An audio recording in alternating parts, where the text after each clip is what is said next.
Okay, now then.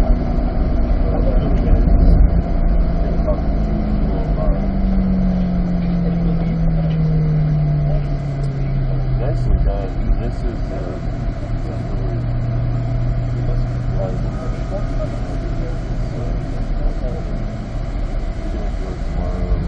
I'll do whatever I can do. Okay.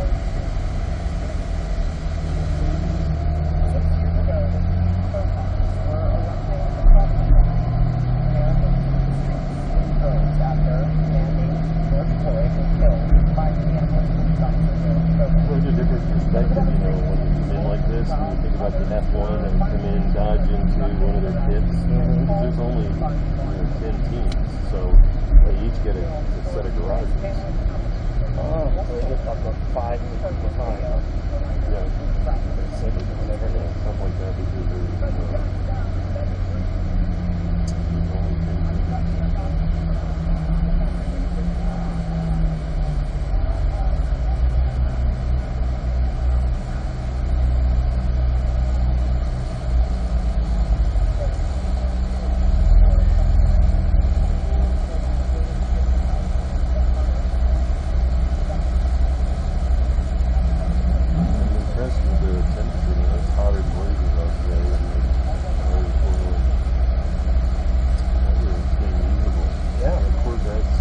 Prior to this generation have been known to have trouble when you get that one. That one in particular. Yeah, you know, by noon they're usually cooked. And that Z51 package is absolutely worth every penny. The brake capacity between the normal car and the Z51 is I've seen them in my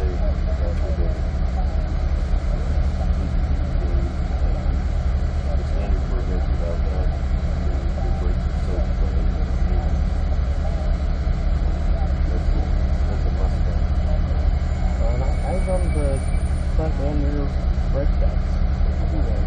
And when I know that comes with the package.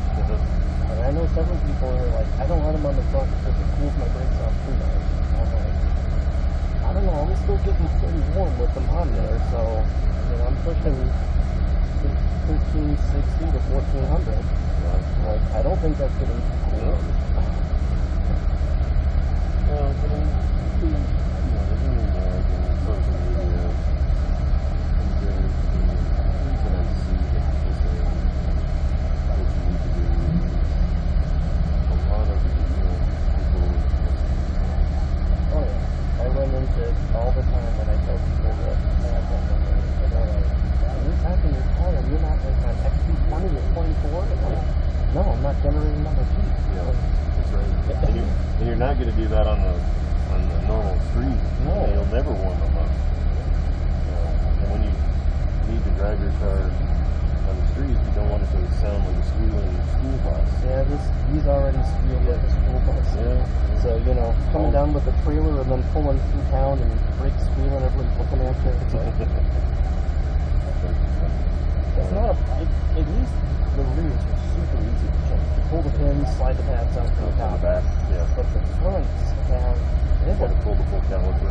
Well, they have a Porsche hole across the top. It's like a really weird nice. I had to go get a socket, a Porsche for it. So it's got like 14 splines on it. Yeah.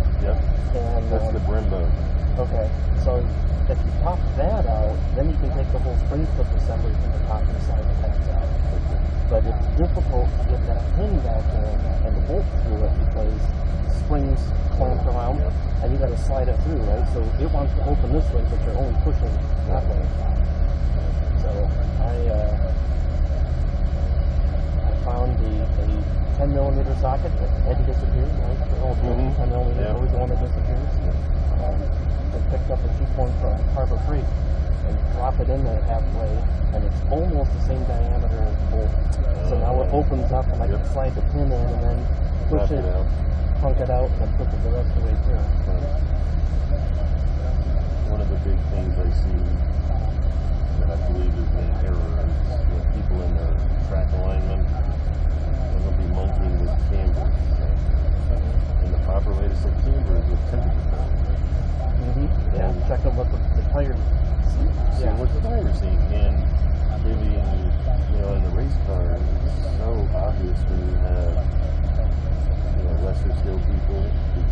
they won't warm up the tire across the same profile. And so, so we set the camber as you get better, meaning that you're carrying more speed through corners. You'll look at the temperature profile and you keep moving the camber in until you're at the speed spec limit. Because the racing spec won't let you go past whatever 4 degrees. But you set it based on temperature, and so if you're not pushing the car hard enough, that is you just move the power to the other side of the tire.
looks like I know.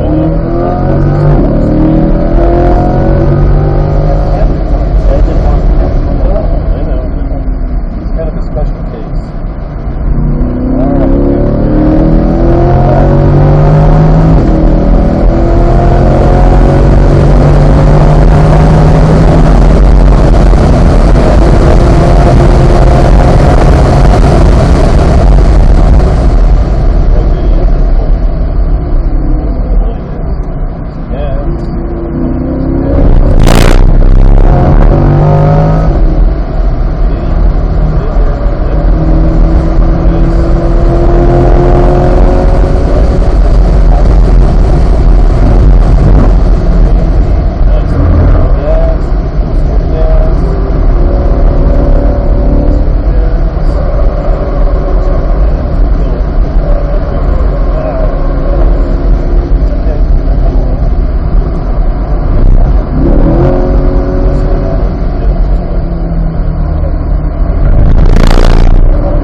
that run.